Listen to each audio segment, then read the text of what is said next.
Magandang tanghali mga ma'am sir. Dito tayo sa Umingan pa din. Ang ganda ng view. Pero hindi po yan benta. Joke lang. Ito po yung property. Along Barangay Road.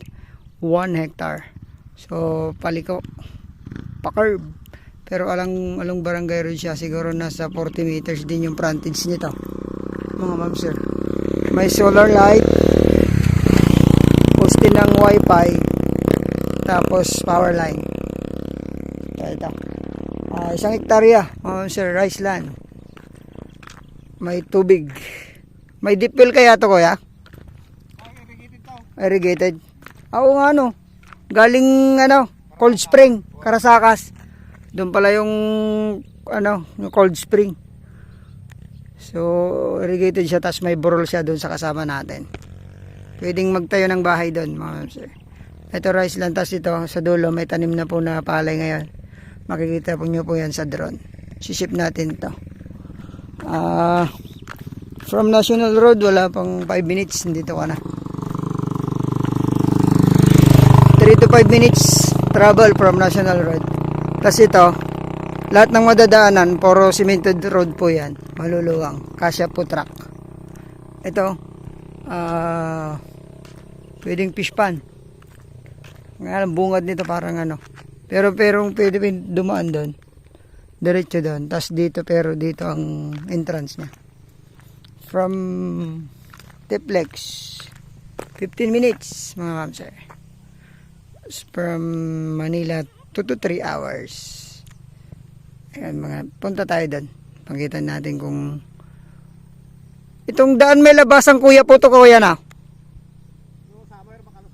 pag kuya po. May daan papunta yung kuya po. Paitan. Oo. Tingnan natin. Sa punta tayo din sa may burol. 1 hektarya.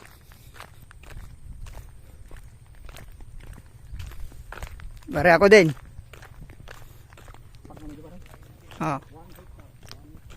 Ito pa ganyan. Kasama po dito. Ship natin sa drone, mga mamse. Pa ganyan po ito diretso. So ito dumadaan yung pag mag-harvest. Papunta doon sa merong tanim ngayon. Ito. Pwede siya sa magbahay dito. So sa mga naghahanap sa akin ng parang residential farm rice land ganyan. Ito na ang lapit po ng highway din. Tapos hindi naman nababa.